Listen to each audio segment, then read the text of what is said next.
Nous sommes sur un Premier ministre qui affirme une autorité dans la voie en tout cas, mais qui s'est révélé aujourd'hui le champion du monde de la procrastination, c'est-à-dire de renvoyer à demain ce qu'il faudrait faire aujourd'hui. Et il y a un certain nombre d'orientations que nous pouvons approuver à l'UDI sur les mesures économiques, sur la suppression d'un certain nombre de collectivités locales, mais diable, pourquoi ne pas les appliquer maintenant? Pourquoi attendre 2017, 2018, 2021, c'est-à-dire les calendes grecques?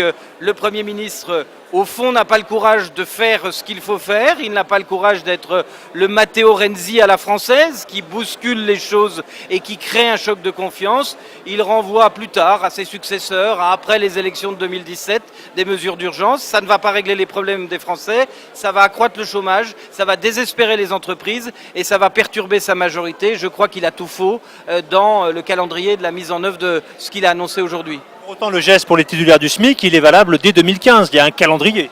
Il y a un calendrier qui pourrait être valable dès 2014. L'essentiel des mesures est valable au 1er janvier 2016. Vous voyez que c'est bien loin. C'est demain matin qu'il faut agir. C'est au 1er mai qu'il faut agir. C'est au 1er juin au plus tard qu'il faut agir.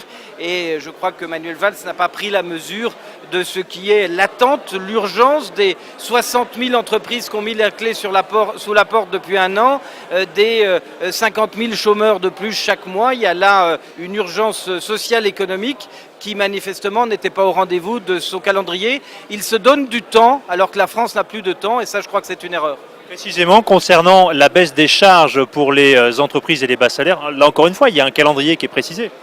Quand on dit qu'il faut baisser les charges, qu'on a commencé à le dire à la fin 2012 et qu'on annonce aujourd'hui que la baisse des charges se déroulera début 2016, c'est 4 ans de perdus. Et 4 ans de perdus, c'est des dizaines de milliers de chômeurs en plus. C'est le malheur dans notre pays. C'est un pays qui est en train d'exploser. Si le Premier ministre s'enferme dans la procrastination consistant à reporter à demain ce qu'il était urgent de faire aujourd'hui, il a tout faux. Il n'a pas compris que le calendrier est aussi important que le fond et que les mesures renvoyées à demain sont des mesures auxquelles personne ne croit.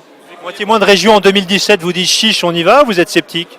Nous, si les mesures s'appliquaient aujourd'hui, si la suppression des départements s'appliquait en septembre ou en novembre de cette année, si les baisses de charges étaient opérationnelles aujourd'hui, nous serions prêts à apporter notre soutien à ces dispositifs. Mais des dispositifs où on vous explique qu'on rasera gratis demain, un jour peut-être, et qu'en attendant on regarde le pays s'effondrer, sont des dispositifs qui nous semblent tellement décalés avec ce qu'ont ressenti les Français, c'est-à-dire l'urgence sociale, l'urgence économique, l'urgence de la réforme. Nous sommes aujourd'hui dans une petite foulée qui n'est pas à la hauteur du tsunami de malheur qui est en train de s'abattre sur notre pays.